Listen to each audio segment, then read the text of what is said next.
Welcome back to the channel, guys. Today we are at a brand new golf course. We are at Staffield Golf Club. This is located about an hour away from Kuala Lumpur where I live. So I don't usually come here. I do not remember if I ever actually have been here. I probably have, to be honest, but I do not recognize a single hole. So we're starting fresh. Let's get started on the first hole, which is this par 5.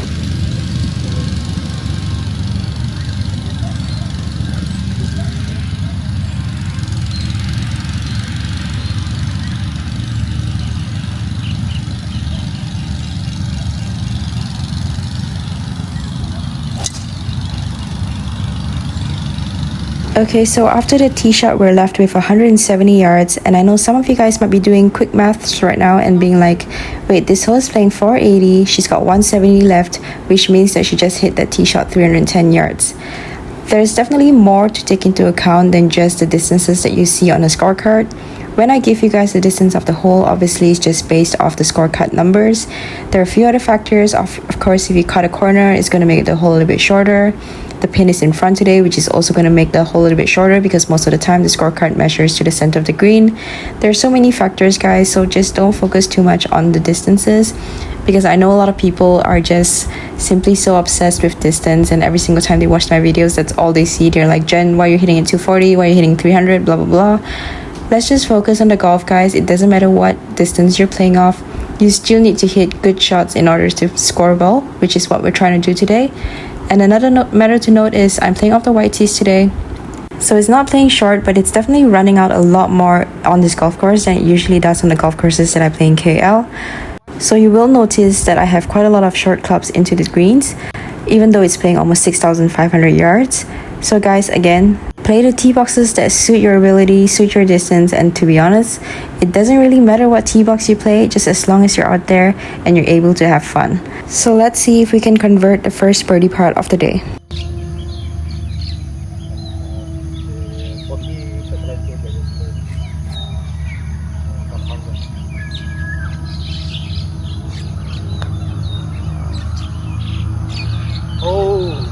So that is a little painful, but we are hitting our first part of the day. We don't know the green speeds out here, so hopefully we can adjust soon. Starting around with a par is never a bad thing. Move on to the next hole, which is this par 4. It's playing 350 yards. There's a bunker down the right side, so basically I'm just trying to favor it a little bit more towards the left side of this fairway. Obviously I have no idea what's out there, but it looked pretty flat and it looked like a pretty straight hole.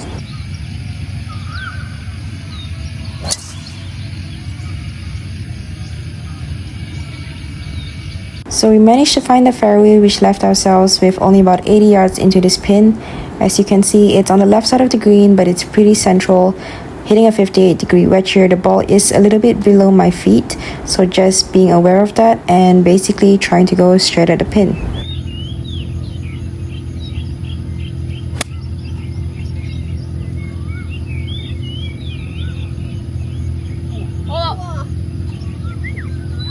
So I think you can tell based on the reactions that definitely was close.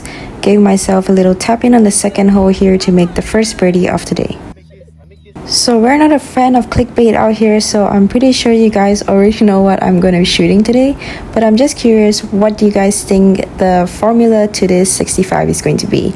Is it going to be 10 birdies and 3 bogeys? Is it going to be 7 birdies? Is it going to be an eagle in there? What do you guys think? Comment down below what you guys think it's going to be the formula for today's 65.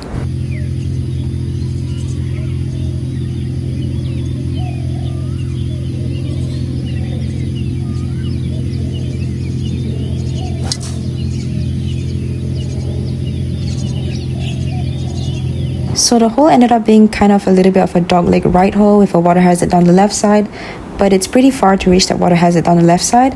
However, hit it down the left side, you do kind of run out of fairway like I did here. So coming out of this rough, the pin is tucked back and right today, so it's not an easy pin position, but I wanted to make sure that I had enough to carry all the way up because it's kind of on top of a shelf.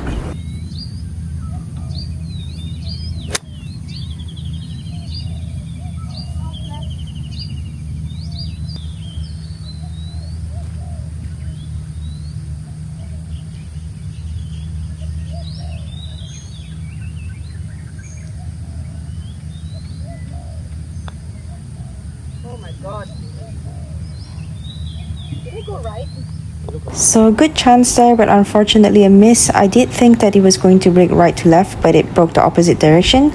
But that happens every now and then. We just gotta move on to the next hole. So we've got a par 4 here. We can kind of see that there's water hazard down the left side, and the fairway does look like it's sloping left towards the water hazard, so we are trying to favor a little bit more towards the right side of the fairway here.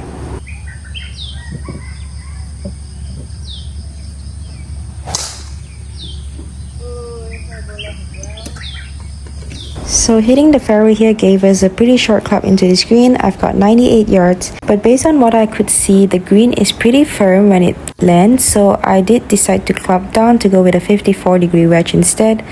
I felt like there was more than enough room for it to be able to carry it at least to the front of the green. So yeah, I decided to club down and hit a full 54-degree wedge.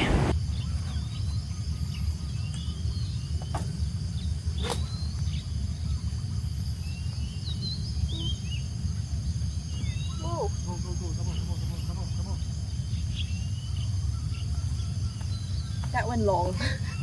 So we are in a different state, but we are definitely not messing with altitude or anything, but I don't know how I carried that past the pin. But anyway, we still left ourselves with a putt on the green.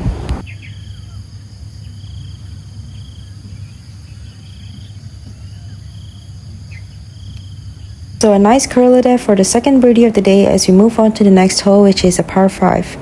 So basically what we could see is a fairway, but we did not know what was past this. It did look like it was going to be quite undulating, so we just kind of tried to keep this somewhere down the fairway. That big bushy tree in the center down the right side of it is kind of where our target is.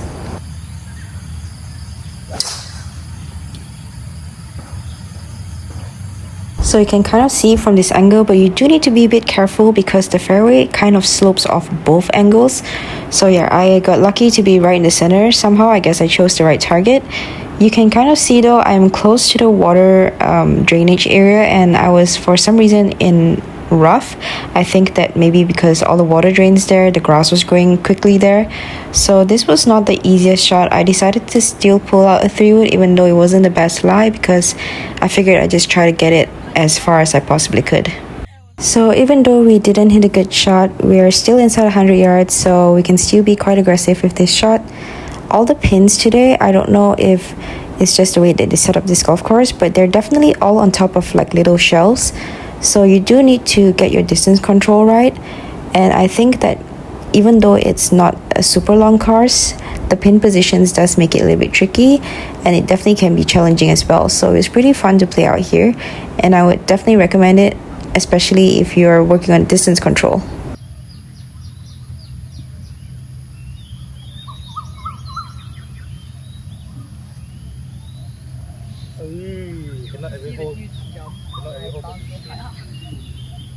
So just a par there as we move on to the first par 3 of the day. So it's been 184 yards, so pretty long. The pin was all the way behind too, so I knew that I had a lot of green short of the pin, but I didn't necessarily have much green past the pin. So I'm hitting a 5-iron here, which usually only carries right around 170. So I knew that because of how the greens were kind of firm, I felt like with a 5-iron it was going to be more than enough club. And I definitely didn't want to go over, so this was the right club in my opinion, even though technically it's 15 yards short.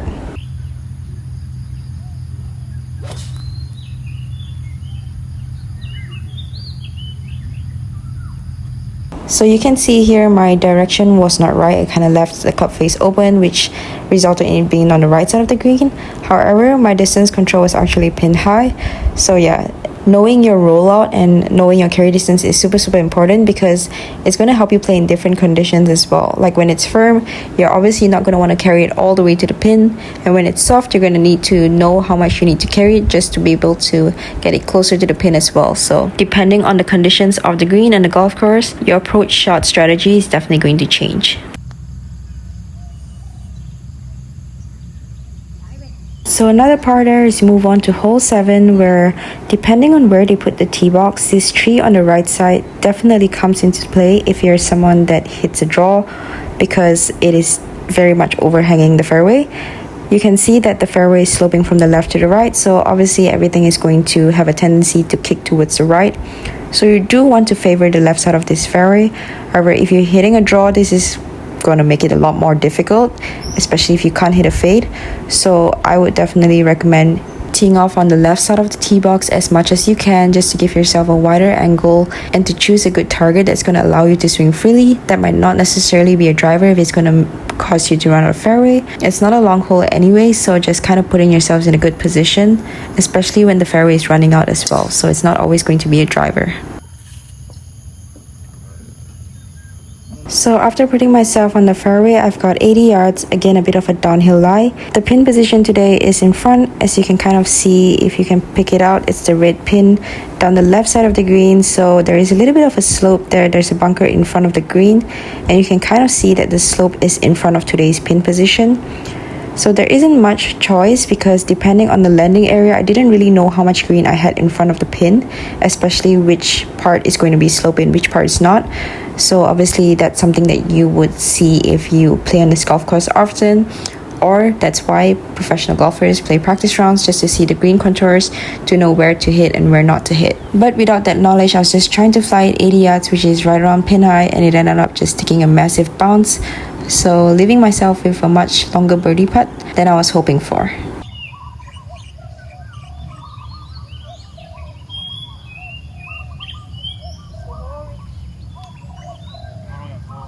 So a little par there as we move on to the next hole, which is a par 3 playing 132 yards.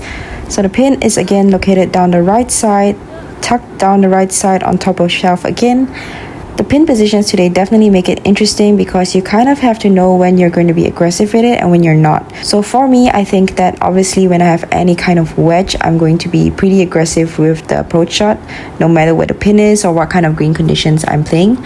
As soon as it starts going to a distance where I'm not 100% comfortable with it, I would tend to favor the safer shot. So for this shot, I was kind of in between hitting a pitching wedge and a 9-iron.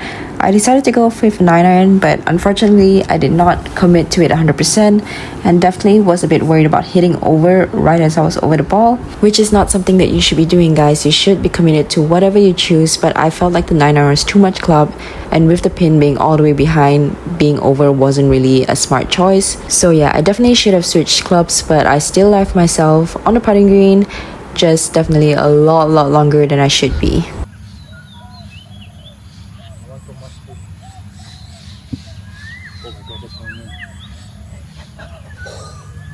So a good putt there to set up a par as we move on to the 9th hole of the day, which is this 349 yard par 4.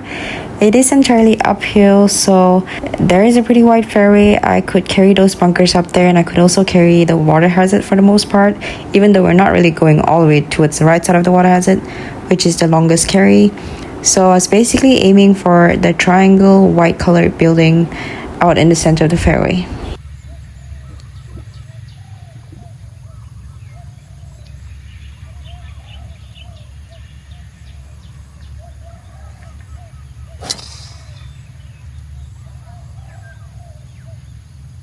So hitting the fairway, I left myself in a good position. Again, lots of downhill lies out here. A little bit of a downhill lie, playing 90 yards again to a blue pin tucked right over a shelf.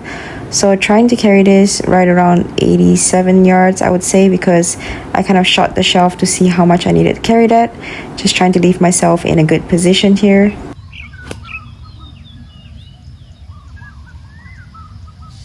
Ended up hitting a really good shot, which left me within close range for birdie number 3 of the day. Although we definitely had some missed opportunities up there, a clean 33 to sign off the front 9. Now let's go on to hole 10, which is a par 4. So you can see bunkers guarding the right and the left side of the fairway. The right bunker is carryable though, and you can definitely tell that there's a big slope on the right side, kicking everything towards the left side of the fairway, which is guarded by bunkers. So the goal here was kind of to hit a little baby draw over that right bunker to hopefully lead it onto the fairway. Ended up hitting a little bit of a push, but with the fairway sloping left, it was just kind of got stuck in the rough. Did not leave myself in the greatest lie, but it was playing right around 115 yards, but it's a little bit tricky when you have this kind of lie because you don't know if it's going to get stuck by the rough or it's going to go under the rough because the ball kind of looks like it's floating. So I decided to go with a 50-degree wedge here because I felt like it would have been easier for me to get an uphill chip to this pin anyway. So unfortunately, I did end up going under the ball and getting too much grass, which left me short of the green.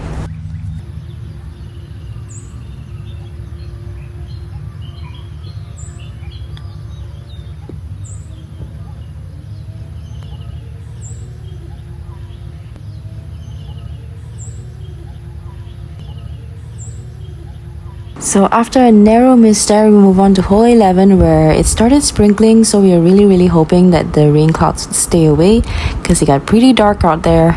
Typical Malaysian weather. But we move on to this hole, which is a par 4. It's a dogleg left, and past those bunkers, it kind of seemed like it was all going downhill towards a water hazard. So I decided to hit a 3-wood here, just enough to carry those bunkers.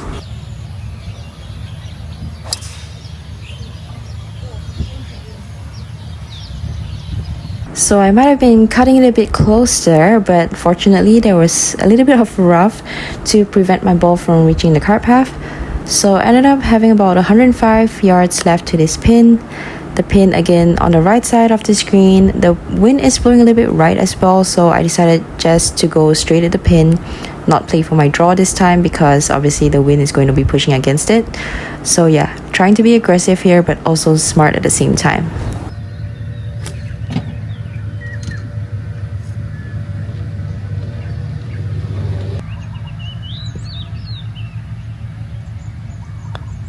Oh, I saw that. It went left. So clearly not every green you play on is perfect, and sometimes that happens. That is literally part of playing golf because guys, we are playing on a million, billion, gajillion blades of grass which can push the ball offline. So really, yes, that is unfortunate, but there's no point getting angry. We move on to the next hole. It's a new hole, it's a new opportunity as we have a par 5.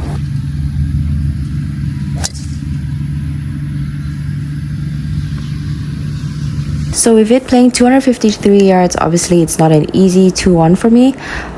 I wasn't sure how much the fairway was going to run out, so I felt like maybe I had a chance of getting it on depending on the bounce that I would get. There are 2 bunkers down the left side. The first one is carryable and the second one is actually a green side bunker. And there's a water hazard down the right side, so you do want to favor hitting the left side. With the ball below my feet, I figured I'd just aim at those bunkers and kind of hope to play a little bit of a fade.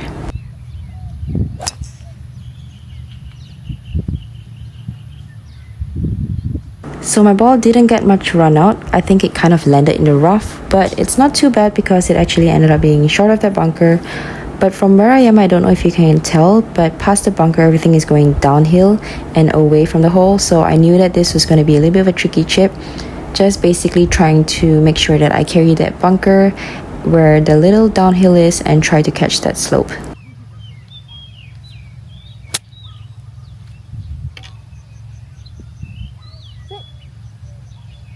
So this is pretty much as close as I could have gotten it. With everything playing downhill and away from the hole, like I said, it was impossible to spin it, and I was just not going to get much stopping power with that lie that I was coming from either.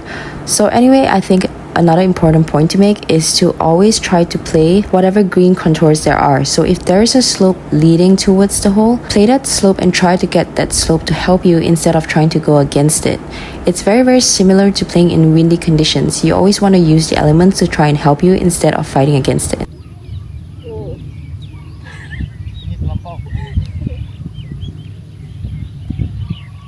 You don't want to be shot.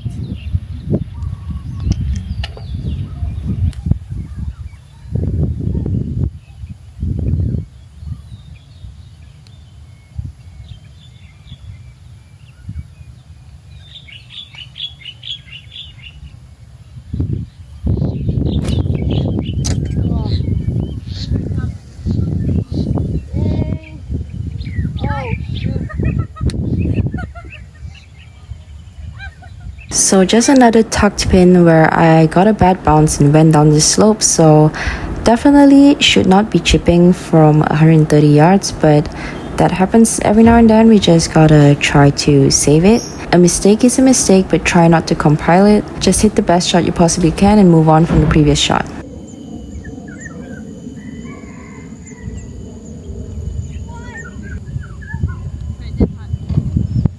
So we saved the par there, we move on to the next hole. It's a par 4. It's not super long, but there is a water hazard down the right side past those bunch of trees. So we want to just basically hit it towards the right side of the left bunker.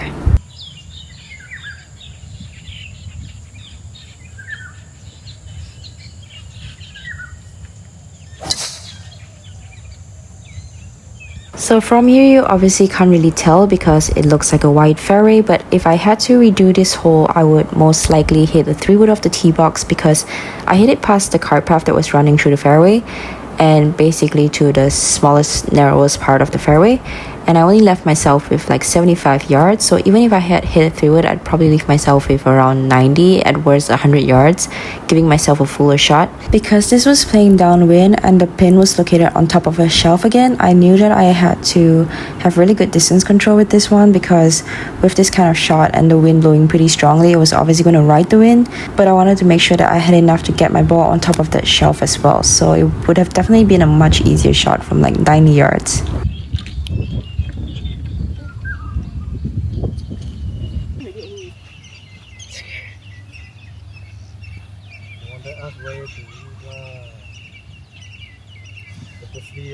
We hungry man.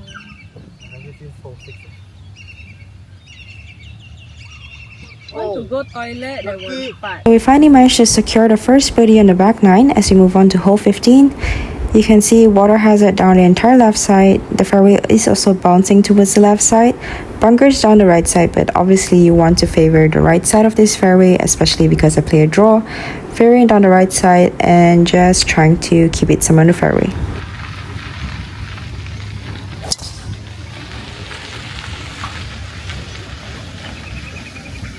So we hit it down the fairway, I had 105 yards.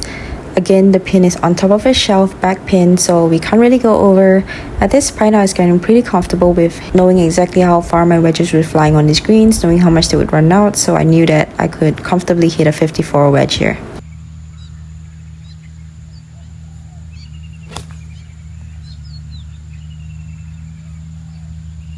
It left myself within good range to try to secure another birdie.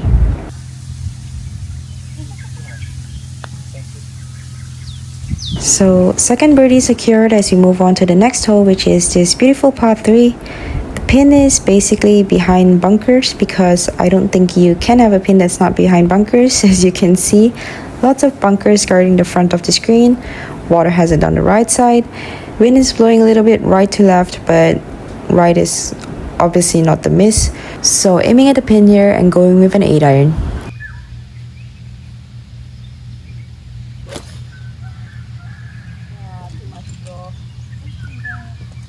I left myself pin high, but definitely with some work to do. On these curlers, especially when it's downhill, knowing what kind of speed you're going to want to hit this putt is super important because it's going to determine your line. If you're going to want to hit a shorter one or a softer one, obviously you're going to want to take more break.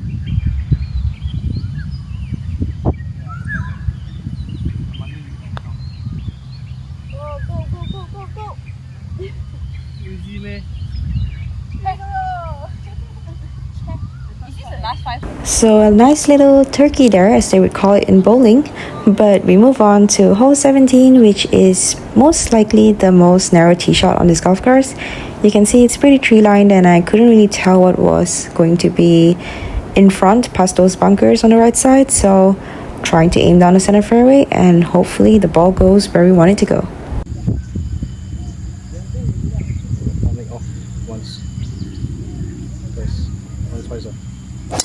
Depends. If got lesson, I just take only. No day off also can. So first step done as we found the fairway, so we have 111 yards left.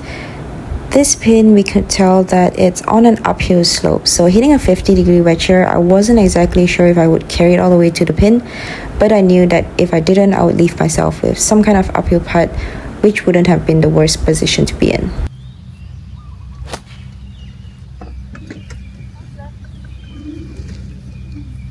A little bit longer than we expected, but as we expected, an uphill putt here.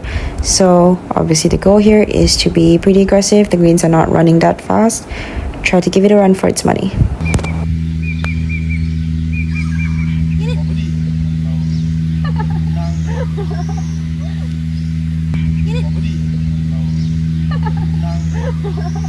We've reached the final hole of the day. It is a par 5 playing 487, so I can carry those bunkers on the right side, so this was just a full send.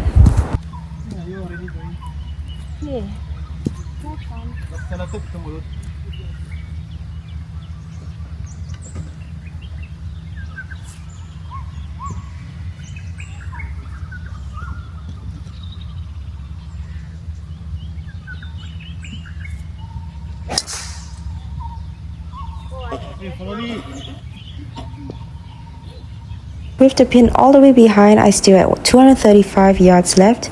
I couldn't really tell what was up there from this location that I was on the second shot. I don't know why. For some reason, it felt like I could not hit it towards the right side, which is where the pin was. So I was actually favoring hitting it towards the left side, which is towards that bunker on the left side. The ball is below my feet as well, so kind of hoping that it would make it cut a little as well.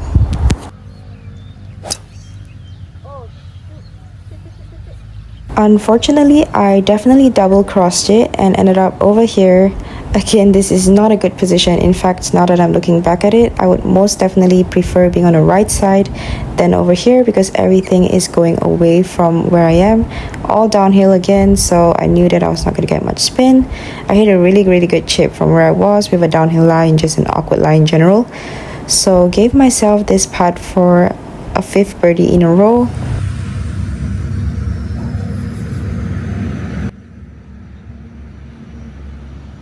Unfortunately, I knew as soon as it left the face that it was a huge breaker and I didn't take enough. Fun fact, I did not birdie any par 5s in this round and still shot 65. So golf is a funny game. I hope you guys enjoyed this video and I hope to catch you in the next one. Thanks for watching.